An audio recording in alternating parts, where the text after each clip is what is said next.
Sejam muito bem-vindos ao 5º episódio do Congresso em Foco Podcast. Estamos recebendo hoje a deputada Célia Chacriabá, do PSOL de Minas Gerais, a coordenadora da Frente Parlamentar Mista em Defesa dos Direitos dos Povos Indígenas. Deputada, muito obrigado pela sua presença. Obrigada, Congresso em Foco. Está em foco, sobretudo, as pautas que acontecem dentro do Congresso Nacional, mas seu desdobramento também no território e na vida da sociedade. Deputada, eu queria começar pelo noticiário recente. A Comissão de Anistia pediu perdão aos povos Krenak e Guarani Kaiowá por conta dos crimes cometidos durante a ditadura. Qual que é o próximo passo? Foi um passo importante, mas é importante dizer que a Comissão de Anistia tem mais de 20 anos também. É importante dizer porque que passou 524 anos e só agora também o Estado brasileiro pede perdão aos povos indígenas, sendo que eu sou do Estado de Minas Gerais, o reformatório Krenak, a Guarda Rural, onde torturou mais de 8.350 indígenas, apenas pesquisado em 10 povos. Se foi pesquisado em 10 povos, agora tivemos um momento histórico do pedido coletivo de anistia ao povo Krenak e ao povo Guarani Kaiowá, mas é importante dizer que são 10 povos. Então esses 10 povos também, agora o próximo passo é também tratar os Machacali, é tratar todos os povos indígenas que foram violentados porque a ditadura militar arrancou línguas, assassinaram línguas, queimaram línguas e sobretudo foi responsável pela desapropriação territorial. O que a ditadura militar tem a ver com o marco temporal Laclanochoclen, lá no estado de Santa Catarina? Foi exatamente num período antes, mas durante e pós-ditadura militar que ocorreu a desapropriação e depois se aplicou uma tese e se tornou lei o marco temporal. Então é importante dizer que o próximo passo, sobretudo na leitura da carta, nas demandas reivindicadas do povo Krenak e do povo Guarani Kaiowá, é sobretudo entender que não há possibilidade de reparação sem a demarcação. O próximo passo ao povo Krenak, o principal passo é a demarcação dos 7 salões, que é o território sagrado do povo Krenak, e também as demarcações do povo Guarani Kaiowá, que é um dos casos mais emblemáticos do país. É o estado que mais mata indígenas, sobretudo na intolerância religiosa, queima as casas de reza. É importante dizer que nesse momento todo o processo de perdão tem a ver também com a pressão internacional, entendendo que nós estamos num momento onde a própria ONU reconhece que os povos indígenas, a demarcação dos territórios indígenas, é uma das últimas soluções para barrar a crise climática. Então, esse pedido de perdão é sobretudo entendendo, não continue reproduzindo a mesma violência aos povos indígenas, porque certamente quem será vítima desse processo, sobretudo de violação, que agora não é somente de genocídio, mas de ecocídio, é toda a sociedade brasileira, é toda a humanidade. E quais você diria que são os efeitos práticos desse reconhecimento por parte da Comissão de Anistia? Para a gente tem um efeito prático muito importante, porque vocês sabiam que todo o processo, inclusive de abrir essa caixinha de pedir um pedido de reparação formal, sobretudo na pressão que foi feita juntamente ao Ministério Público do Estado e ao Ministério Público também da região de Mato Grosso do Sul, todos esses argumentos jurídicos, políticos, pode servir para subsidiar agora a questão do marco temporal que está em jogo, porque não podemos tratar o marco temporal, aplicar a mesma tese em cada situação. Então, os 7 salões, ele não se aplica à tese do marco temporal. É um direito anterior, tendo em vista que nós estamos falando de uma tese que ela é inconstitucional, porque as pessoas falaram, para mudar a Constituição nós precisávamos alterar por via de PEC. Mas, na verdade, os direitos dos povos indígenas é cláusula pétrea. Ele se origina muito antes da Constituição Federal Brasileira. Então é importante dizer que, nesse momento, mesmo pode criar PEC, pode criar projetos de lei. E por isso que, na provocação disso, nós criamos também um projeto de lei que estabelece o ano de 1500 como marco temporal indígena, marco temporal do genocídio aos povos indígenas. Então tem um efeito prático, porque nós entendemos que esse pedido formal de desculpa pode ajudar a subsidiar um argumento importante agora para dizer, vocês têm que fazer reparação agora. E não existe processo de reparação sem demarcação. Vocês ouviram a narrativa do povo Krenak, do povo Guarani Kaiowá, pessoas eram violentadas, e não é somente matar, é o jeito que se mata e torturou os povos indígenas no período e pós-ditadura militar. E agora vivemos um golpe mais recente, que é tentando golpear o direito territorial. Sobre o marco temporal, a senhora passou tanto pelo Legislativo, aí marco temporal foi aprovado pelo Congresso e agora vai para o Judiciário. Como a senhora avalia a participação do governo nisso? O governo Lula tentou tudo o que podia fazer para bloquear esse retrocesso ou a participação teve alguma decepção envolvida? Na agenda do Congresso Nacional é importante dizer que nós não temos uma correlação de força favorável e para mim foi um momento eu passei, na verdade, dos 3 processos. Eu passei o enfrentamento do marco temporal na luta, 16 anos, eu passei pela experiência legislativa e passei pela experiência agora do judiciário, quando o nosso partido, PSOL e Rede, foi os únicos partidos que assinou junto com a Articulação Nacional dos Povos Indígenas, a APIB, a ADI. E agora estamos fazendo todo esse processo de pressão, mas entendemos que no Congresso Nacional precisava de mais engajamento. Nós batemos de porta em porta, foi muito importante a participação da sociedade civil. Nós fizemos uma petição que chegou quase 1 milhão de assinaturas, 193 países assinaram, o Parlamento Europeu enviou uma carta, porque lançamos ano passado a campanha Bancada pelo Planeta, onde 800 parlamentares da Colômbia, Iniciativa da Colômbia, assinamos um processo, inclusive, falando contra a exploração de combustíveis fósseis na Amazônia, e esse mesmo parlamento também, que está contra a exploração de combustíveis fósseis, mandou uma recarga ao parlamento brasileiro, dizendo que a aprovação do marco temporal ia impactar a agenda ambiental. Se fosse já reconhecido, tipificado crime de ecocídio no Brasil, a qual o PSOL e a Rede é autor e já teve a sua aprovação na Comissão de Meio Ambiente, a aprovação do marco temporal no mês de dezembro, pós-COP, chegando da COP em Dubai, teria que ser reconhecido como um crime climático. O Brasil está preparando para recepcionar a COP, mas é muito contraditório votar a pauta verde no Congresso Nacional, um mercado verde, quando esse mercado verde exclui a principal alternativa para barrar a crise climática, que é os territórios indígenas. Olhando a imagem de satélite, absurdamente os territórios indígenas é o maior estoque de carbono, nós somos estoque de carbono vivo. Então é importante hoje entender essa concepção.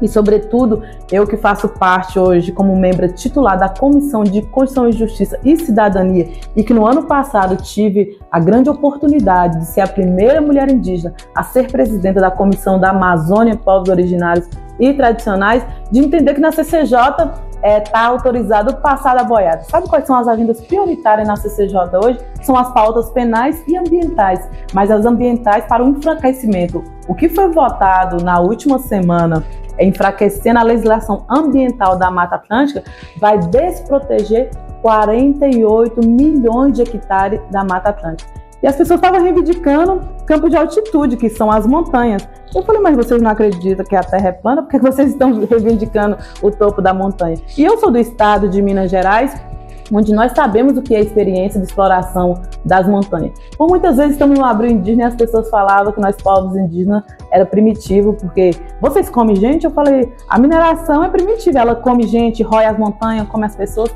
A agenda ambiental, eu tenho dito que é a única pauta não de unir, mas de reunir pessoas. E eu tenho falado no Congresso Nacional, assim como na pauta do marco temporal, que os filhos desses parlamentares vão perguntar, pai, por que você ajudou a destruir o meu futuro? Porque a questão ambiental tem que ser compreendida, tem que ser lida, tem que ser assumida não somente como uma pauta política, mas como uma pauta humanitária, não somente como uma pauta progressista, porque na verdade todo mundo vai ser impactado. Se as pessoas não sentem sensibilidade, porque não está sujeito a morrer pelos conflitos territoriais, como todos nós indígenas estamos sujeitos a morrer, porque todo o território indígena no Brasil que eu conheço só foi demarcado depois da morte de alguma liderança indígena.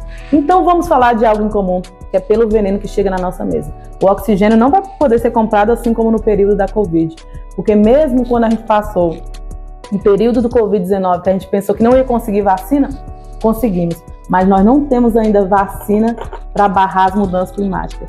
A única vacina, na verdade, é mental, é transformar a consciência das pessoas. Eu me recordo que no mês passado o coordenador da bancada ambientalista, o Nito Tato, comentou que existe um certo negacionismo ambiental por parte do Congresso Nacional quando vai entrar nessas questões climáticas, a postura geral de negacionismo. A senhora compartilha dessa leitura? Por um lado sim, por outro ninguém quer falar que é contra as questões ambientais, mas na hora do voto eu falo para eles, eu adoro o voto, porque é igual uma fotografia, revela. Vocês não têm como mentir na hora do voto, mas é importante dizer desse negacionismo, é como se tivesse tudo bem, que as questões climáticas fosse algo do futuro. E eu sempre tenho dito, Mas tem gente querendo pesquisar a forma de vida em outro planeta, em Marte. Se você não cuida do que tem, você vai cuidar do que vai ter? Porque para mim, se vocês estão buscando forma de vida em outro planeta, é necropolítica. Se lá vai dar para viver 2 bilhões de pessoas, quem é que vai ir? Então, quando você escolhe quem vai viver, você escolhe quem vai morrer. Esse negacionismo é tão contraditório, porque vamos falar de economia, eu gosto de numerificar. E é importante dizer que em 2022, com grande desmatamento na Amazônia, o PIB diminuiu 10%.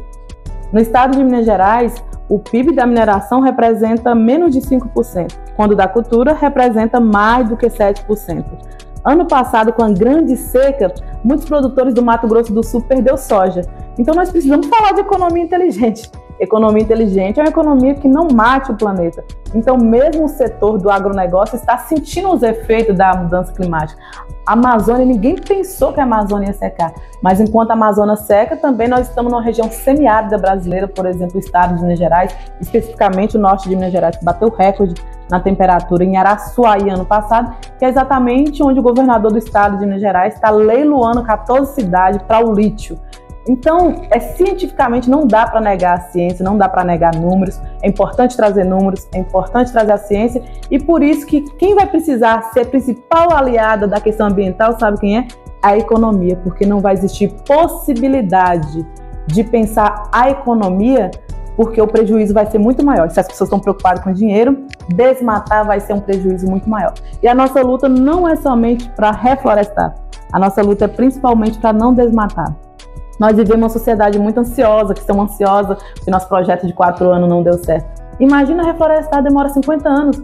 O seu pai, seu filho, a sua mãe vai poder esperar por uma árvore que vai demorar 50, 100 anos? Nós estamos sentindo o efeito agora. Então, por isso que a nossa luta é principalmente para não desmatar. Deputada, sobre o que o Congresso e as propostas do governo a respeito, né, de projetos relacionados ao meio ambiente. O Congresso chegou a aprovar projetos aí ligados à infraestrutura. Qual é a sua avaliação sobre o que já foi aprovado? A senhora vê um ponto cego aí? Nas últimas votações dos últimos 15 dias, votamos projeto recomendado pelo governo, que era hidrogênio verde, mas eu ainda vejo uma lacuna muito grande, porque nós não podemos somente votar projetos pensados por um capitalismo verde, porque isso é como se nós estivéssemos pintando, romantizando a agenda ambiental, quando os efeitos, ele é crítico, os efeitos é reais, o efeito mata a pessoa. O que aconteceu lá em São Sebastião, quando as pessoas falam assim, para as pessoas em situação de vulnerabilidade, o racismo ambiental. O racismo ambiental no Brasil atinge mais de 68%, e são pessoas negras, são pessoas que moram em situação de vulnerabilidade. O que aconteceu em São Sebastião é a prova disso, que não existe questão social. Lá as pessoas tinham mansões e, no entanto, foi atingido também pelas questões climáticas. Então, no Congresso Nacional, é preciso votar com responsabilidade, não um guioche que está pensando no capitalismo verde, mas um capitalismo que não conduz com a forma de pensar as agendas ambientais. E não é que nós, o pessoal, somos radical, porque eu sou indígena, e no Congresso Nacional as pessoas pensam que a defesa das questões ambientais são radicais, porque vai falar, você é de esquerda. E eu falei, eu sou o povo de extrema raiz que está indo para cima. Antes do Brasil existir partido, nós éramos um povo de Tereza, nós somos o povo brasileiro. E por isso que, a partir dos costumes, dos lugares de onde nós viemos, da tradição indígena, é esse o formato onde a gente aprende a respeitar o território. E eu entendo como que eles não pensam a questão territorial como algo que se ama, porque você não ama aquilo que você não conhece. E as pessoas no Brasil, de maneira mais geral, não conhecem muito o sentido da natureza, e por isso que parece que meio ambiente é algo distante dele. E na verdade, meio ambiente não é a metade, meio ambiente é a totalidade da vida. Semana passada eu estava conversando isso lá em Los Angeles, no documentário do lançamento Futuro Ancestral, e as pessoas tiveram dificuldade de traduzir metade da vida, meio ambiente. Mas é importante dizer que um dos espaços, assim como a agenda ambiental é a única pauta capaz de reunir e não unir pessoas, tem um lugar importante que é capaz de sair da bolha, que não é a política, que é a cultura, que é o lugar artístico, onde vai conversar com as pessoas, mas a partir da sensibilidade. Meio ambiente é a água que chega na sua casa, meio ambiente tem a ver com o século XXI, que é o século XXI, que é da depressão, da doença mental. Meio ambiente tem a ver com o preço da comida que chega na sua mesa. Sabe onde o desmatamento começa? Ele começa dentro de nós. Por isso o reflorestamento também tem que ser em nossas mentes. Então a cultura, os palcos de artista, mexe também com a emoção das pessoas. É importante dizer que não vai existir palco, não vai existir economia, não vai existir Congresso Nacional se não existir planeta. Uma coisa, a gente já percebe bastante como é que é o impacto do aquecimento global e de mais questões climáticas no meio urbano. Nós tivemos as enchentes do litoral brasileiro, nós temos várias capitais brasileiras que ano passado passaram por onda de calor intensa. Dentro das aldeias indígenas, como é que o aquecimento global e demais fenômenos climáticos afetam a vivência? Nós, povos indígenas, não somos nem 6% da população da humanidade, mas representamos mais de 82% da proteção da sociobiodiversidade. Mas é interessante esse dado que, ao mesmo tempo, nós somos os que mais protegem, somos os que mais sentimos efeito de primeira hora. Porque quando pegamos a situação de um ecocídio, um genocídio programado do povo Yanomami, nós vemos o povo Yanomami sentir os efeitos ali na pele. Vemos o povo Krenak, que quando matou o Rio Doce, inclusive isso está colocado lá na tese do marco temporal, artigo 16, alterou os traços culturais. Quer dizer que o povo Krenak deixou de comer peixe e não consegue mais ter a relação com o rio, é afetado diretamente com a crise climática, uma região de profundo calor também, a região do Vale do Rio Doce, e agora nesse racismo ambiental, do crime que a Vale cometeu com eles, e não foi somente um dano ambiental, foi um dano espiritual e um dano cultural, quando Dona Djanira, que é a matriarca, disse: isso mexeu no modo do meu povo comer, do meu povo beber, do meu povo sonhar, do meu povo fazer cultura. Então é importante dizer que os efeitos climáticos, ele atinge os povos indígenas no outro lugar, porque ele atinge não exatamente a soberania, mas eu falo de saborania alimentar, é de um paladar que tem a ver com a nossa identidade. Se o rio seca, se o rio é contaminado, nós não podemos mais ter essa mesma relação. Isso vai mexer na nossa identidade, que mais tarde vai servir de argumento para o Congresso Nacional, na tese do marco temporal, dizer que nós, povos indígenas, deixamos de ser indígenas, porque não conseguimos mais fazer as mesmas práticas adiante. É importante dizer que esses territórios onde passaram um processo de desapropriação, com uma grande pressão de garimpo, de mineração ou de desmatamento, esses territórios eles foram terra arrasada. Então é onde os efeitos também climáticos é mais sentido. No Brasil, existe a Amazônia, todo mundo no âmbito internacional, e nós estamos tentando descolonizar isso, descolonizar o pensamento do que é bioma. Inclusive, o Brasil tem um único bioma que só existe no Brasil, que é a Caatinga. O Cerrado é o segundo maior bioma brasileiro e um dos mais desmatados, com mais de 50% da sua vegetação.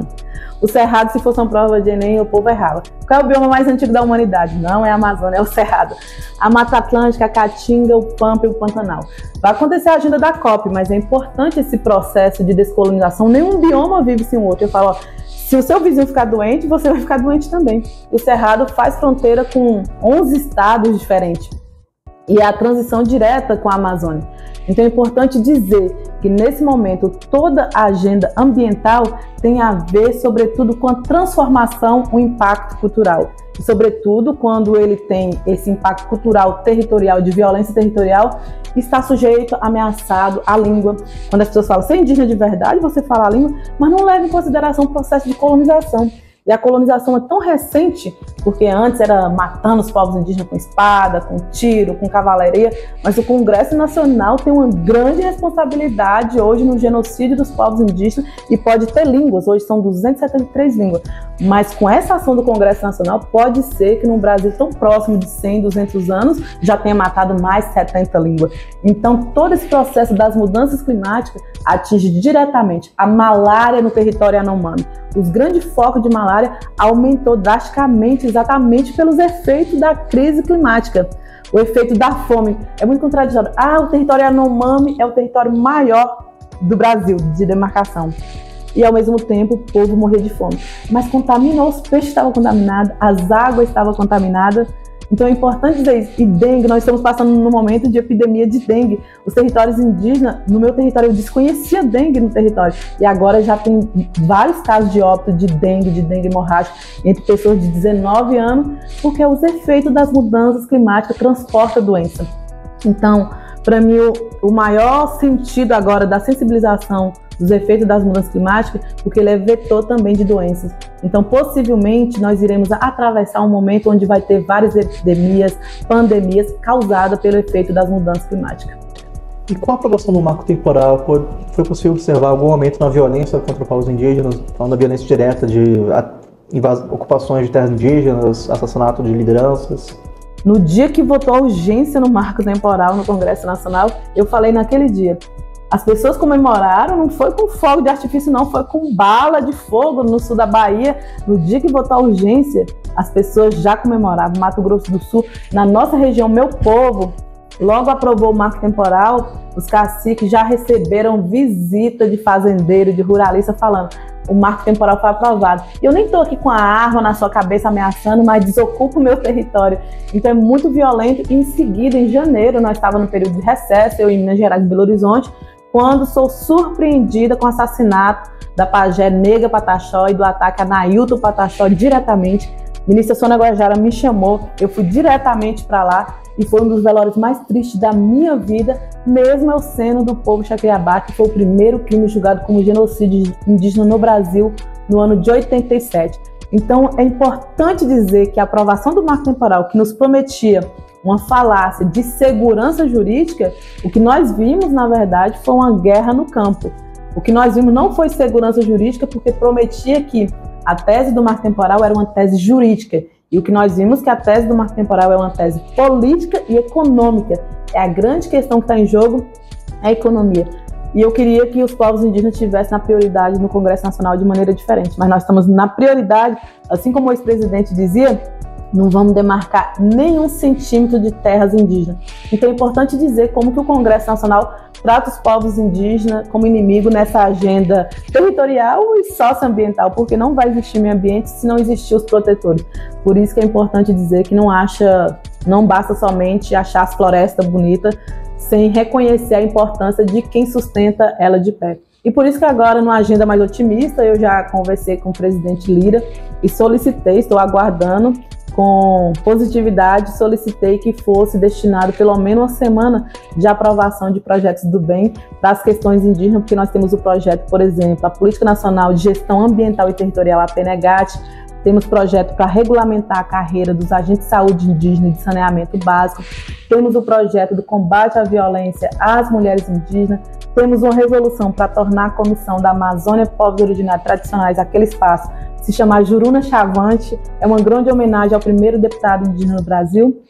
Temos projeto do bem de consenso que podem ser votados, e ele me solicitou o levantamento desse projeto, que se for consenso, teria possibilidade de destinar.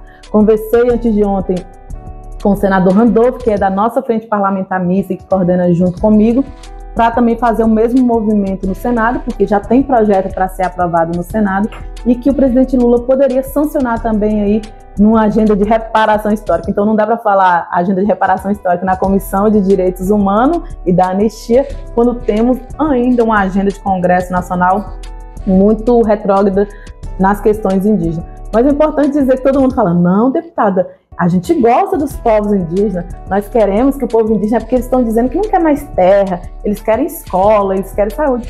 Quem falou que nós não queremos as duas coisas? E parece que é o velho espelho colonizador. É como se a gente estivesse querendo uma coisa e tivesse que trocar pela outra. Nós podemos querer escola, queremos saúde, não vamos deixar de ser indígena. Enquanto as pessoas estão preocupadas se nós estamos deixando de ser indígena porque chegamos na política, porque chegamos no Congresso Nacional, eu estou mesmo preocupada se as pessoas estão deixando de ser humana por cometer tantas violências. Eu falo que a humanidade está passando por um momento de amoricídio, está perdendo a capacidade de amar.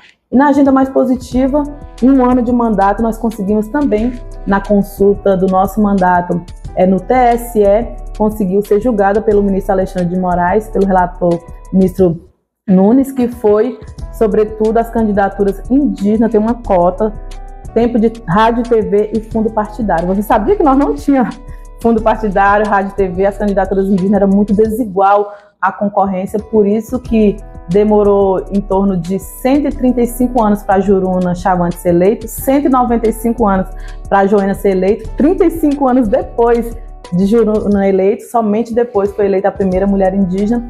e demorou 524 anos para ter o primeiro Ministério dos Povos Indígenas. Então, quando fala que nós somos atrasados, atrasado não somos nós, atrasado é um Estado brasileiro que demora tempo demais para compreender e reconhecer a importância dos povos indígenas, sobretudo fazer reparação histórica.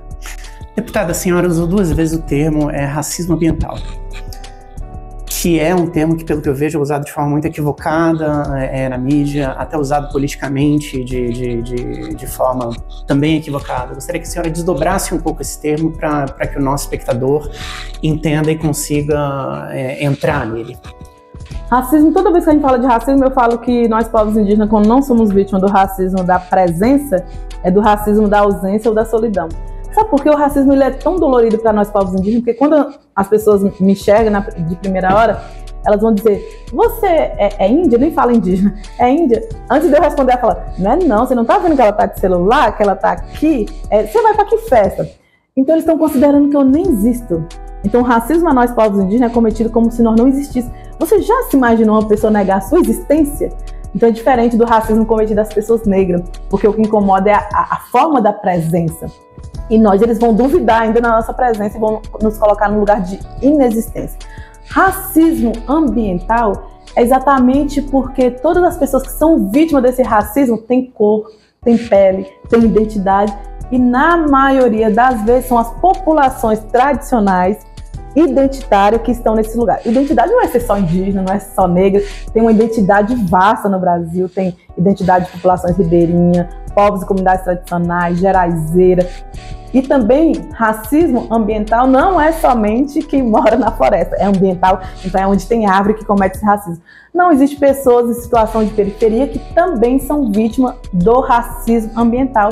A exemplo disso, por exemplo, lá no Rio de Janeiro, quando aconteceu várias enchentes. Em vários lugares, em Belo Horizonte acontece. Então nós estamos falando desse racismo ambiental e porque nós também tratamos no outro lugar do pensar, que aí não está teorizado mesmo, conceituado, nós pensamos que o racismo ambiental, eu falo que somente sabe ser humano aquele que sabe ser terra, somente sabe ser humano aqueles que sabe ser rio, somente sabe ser humano aqueles que sabe ser floresta. E todo mundo vai olhar isso de maneira ideológica, falando, nossa, mas ela está enxergando a árvore como gente.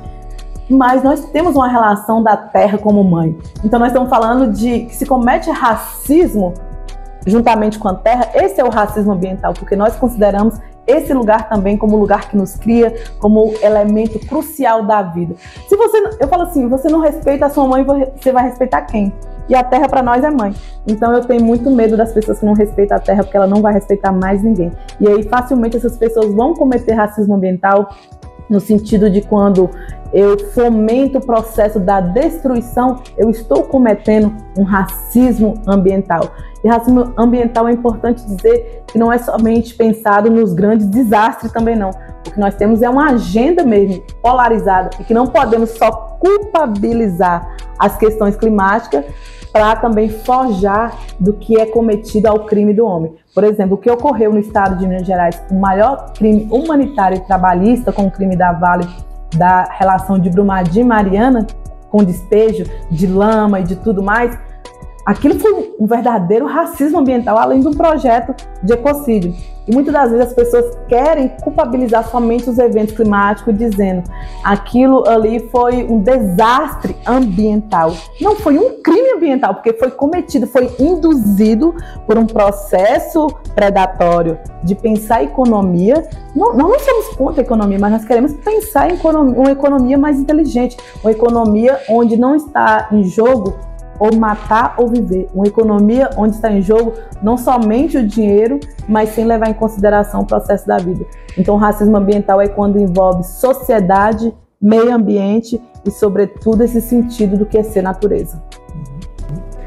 Deputada, a senhora comentou sobre o impacto das mudanças climáticas e o impacto principalmente do garimpo ali na terra Yanomami, que ano passado nós vimos indícios que já estão sendo considerados por muitos especialistas como sendo um caso de genocídio contra o povo Yanomami.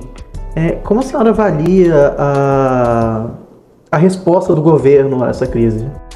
É importante dizer que todo o processo ele precisa ser interministerial. Eu acredito que precisava ter um trabalho mais no início interministerial.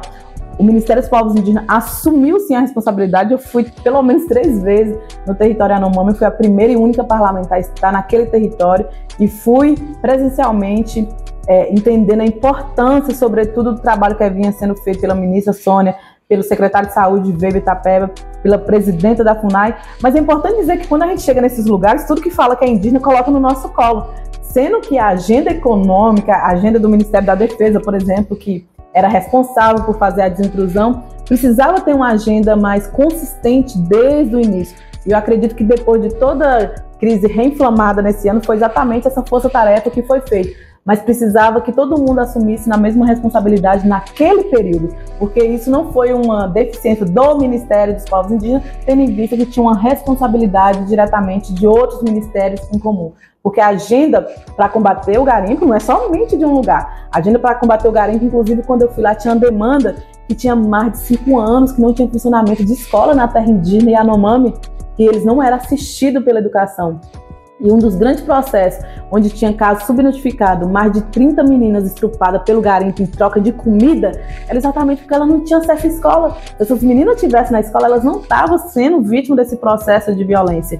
Então nós estamos falando de uma agenda econômica, nós estamos falando de uma agenda ambiental, nós estamos falando da agenda de um Ministério da Defesa, nós estamos falando inclusive do MDS, de uma agenda onde envolve vários ministérios, porque existia uma atenção emergencial ali. Inclusive nós oficiamos o Ministério da Defesa pedindo esclarecimento o porquê que não estava sendo levada a alimentação emergencial. E quando eu falo na realidade Yanomami, não era somente sobre qualquer alimentação, porque tinha algo específico também, que na situação Yanomami, por exemplo, nas primeiras cestas básicas, eles não readaptaram com a primeira cesta básica, teve que mudar o cardápio, porque é diferente do paladar da alimentação deles.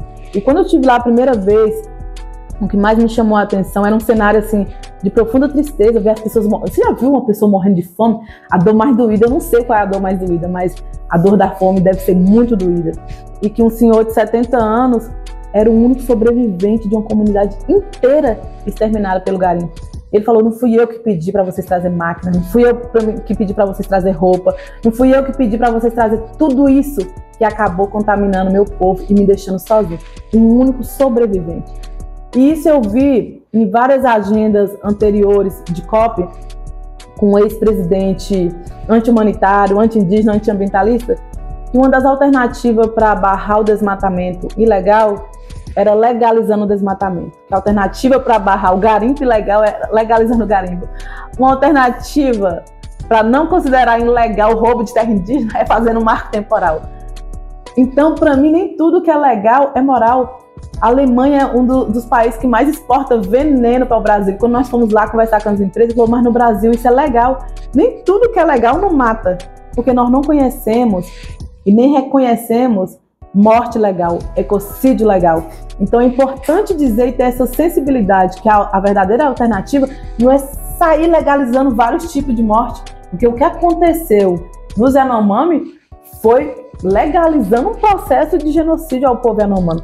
E quando existia a ex-ministra dos Direitos Humanos, que negligenciou até o atendimento de água, foi preciso fazer uma DPF para que garantisse água potável, para que garantisse barreira sanitária aos povos indígenas, para que garantisse vacinação do Covid-19 aos povos indígenas.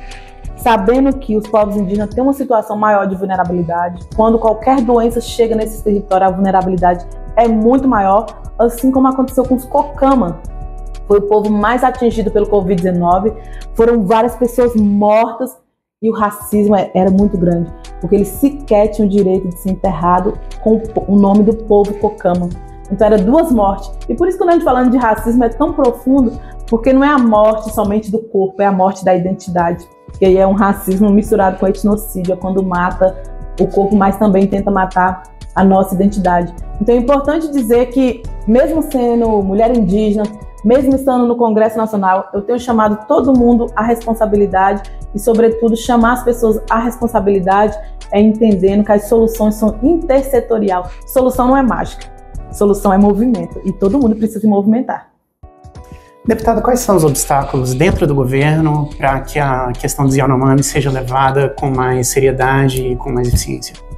Olha, eu não estou no governo, estou no Congresso. Inclusive, o Congresso tem uma responsabilidade de legislar e de, sobretudo, pensar esse processo em conjunto, mas, ao mesmo tempo, quando eu entrei no Congresso Nacional, e a ministra Sônia também é deputada federal, as pessoas falavam, sabia que você é responsável por monitorar o trabalho do Executivo? Eu falei, a gente tem que monitorar o que existe, agora eu tenho uma responsabilidade de ajudar. Por exemplo, todo mundo ficava falando do Ministério, mas eu quero fazer uma pergunta. Quais foram os parlamentares que enviaram emendas para o Ministério dos Povos Indígenas para fortalecimento? O Ministério trabalhou com recurso mínimo de recursos humanos e não tinha recurso para fazer gestão. Eu sou a primeira a parlamentar que mais enviou emendas parlamentares ao Ministério dos Povos Indígenas. Então é importante falar de agenda econômica. Você não vai fazer qualquer ação sem orçamento consistente. Então, eu acredito na importância do fortalecimento do Ministério. E quando a atribuição também do Yanomami, que é uma agenda humanitária, uma agenda sensível, é inconcebível pensar a morte de crianças mortas por malária, mortas por desnutrição, mas ao mesmo tempo é muito sério tentar atacar uma mulher indígena também, que está no seu primeiro momento do Ministério dos Povos Indígenas, é como se nós fôssemos incapazes. Então é importante a gente separar as responsabilidades e falar de competência também, porque nós temos capacidade, nós temos competência, mas é importante também que toda essa agenda ela esteja mais consistente. Sobretudo, mais uma vez, eu entendo que existem ministérios que são mais de orçamento, existem ministérios que estão mais relacionados à economia, mas é exatamente esse ministério que precisa ter uma maior responsabilidade. Quando nós fomos fazer um processo de denúncia, sobretudo da violação de direitos humanos, pegamos várias empresas de rastreabilidade de produtos que é exportado do Brasil e que vai de terras indígenas. Por exemplo, o Rastro do Ouro é um projeto da deputada Joênia Pichana que estamos acompanhando. É importante que o governo recomende o projeto do Rastro do Ouro, mas que se posicione de maneira juntamente aos povos indígenas. E aí as pessoas falavam assim, por que vocês estão indo para a Europa? Vocês não sabem que eles são grande parte do problema? E eu falava, se eles são grande parte do problema, tem que somar com a maior parcela em parte das soluções. E é isso. Se os outros ministérios, por via das dúvidas, anteriormente, historicamente, eles foram um ministério que, inclusive, fomentaram qualquer tipo de violência, seja na agenda econômica, aos territórios indígenas, e foram negligentes, agora temos uma oportunidade. Eu acredito muito que esse governo ainda é um governo de oportunidade, e a nossa maior esperança é que na oportunidade precisa avançar em política pública, mas não existe possibilidade real de marcar um posicionamento de artilheiro se não der uma sinalização maior na demarcação dos territórios indígenas. Quando houve a aprovação no Congresso Nacional do projeto de lei do marco temporal, várias instituições entraram na justiça para tentar apontar as falhas desse projeto e tentar derrubar ele. Em que pé se encontram esses processos? Como é que se encontra essa situação na justiça? Nós, por exemplo, nós estamos acompanhando diretamente a ADI, que entramos juntamente com essa ação de inconstitucionalidade, juntamente com o PSOL, Rede e Articulação dos Povos Indígenas do Brasil. Já solicitamos, inclusive, a agenda para esse abril indígena para vários ministros. Já tivemos algumas sinalizações de alguns ministros específicos com a agenda, sobretudo nessa articulação que é importante. Se o marco temporal continuar em curso, todo o processo de violência letal mesmo aos povos indígenas vai, na verdade, aumentar ainda mais como retrato do que aconteceu no sul da Bahia, como retrato que acontece no Mato Grosso do Sul. Então nós queremos fazer essa conversa com os ministros no STF, embora exista uma correlação muito ruim hoje no Congresso Nacional, nessa correlação de força com o STF. Nossa felicidade, quando derrubou a tese do marco temporal, só durou 15 dias, foi quando o Congresso Nacional já entrou para mobilização de votar o marco temporal no Senado e depois, no mês de dezembro, a derrubada do veto, e já está com a PEC prontinha esperando qualquer aceno do STF nessa decisão dessa liminar sobre a ADI, para também entrar com a PEC. Então nós percebemos que o nosso inimigo não dorme, mas nós continuamos na articulação direta ao STF, juntamente várias organizações também, entendendo que a nossa saída principal agora é o STF. E uma outra coisa que estamos também fazendo junto com a PGR, essa semana nós tivemos uma grande discussão com vários núcleos de advogados, é que ninguém pode sair também justificando que toda demarcação de território indígena se enquadra no marco temporal. Não é bem assim.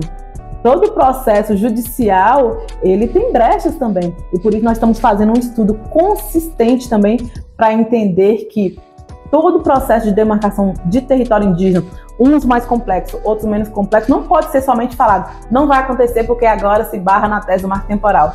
Então é preciso estudar mais profundamente, estamos fazendo isso juntamente com o núcleo de advogados indígenas, núcleo de apoiadores indígenas, mas também estamos agora com grande esperança e queremos um aceno, sobretudo do governo agora, nessa agenda do Abril Indígena, assim como ocorreu ano passado, aí como uma notícia também de outras demarcações dos territórios indígenas, porque são mais 2 anos à frente de governo e agora é uma possibilidade de avançar, entendendo que, por muitas vezes, por mais que as pessoas não considerem os povos indígenas como bons artilheiros, nós somos bons zagueiros, nós somos bons em defender direito. E quando as pessoas falam no Congresso Nacional, mas a senhora é tão pouca no Congresso Nacional, tão minoria, eu falo, nem sempre quem é minoria não é melhoria, nós podemos até ser minoria, mas nós somos uma proposta de melhoria e é importante nos escutar agora, porque, sobretudo, nós estamos fazendo muita análise, trazendo mais uma vez o argumento das questões climáticas para esse enfrentamento, sobretudo a tese do marco temporal. Não vai existir outra saída, então é importante reconhecer enquanto há tempo ainda. Hoje nós somos a última geração a poder fazer alguma coisa para barrar a crise climática, mesmo isso sendo amedrontador para a gente, mas é importante dizer que nós temos uma responsabilidade em comum, sendo indígena ou não, e a hora é agora. É isso. Então, muito obrigado a todos que participaram. Não deixem de se inscrever, de curtir, de comentar o vídeo e nos vemos no próximo episódio.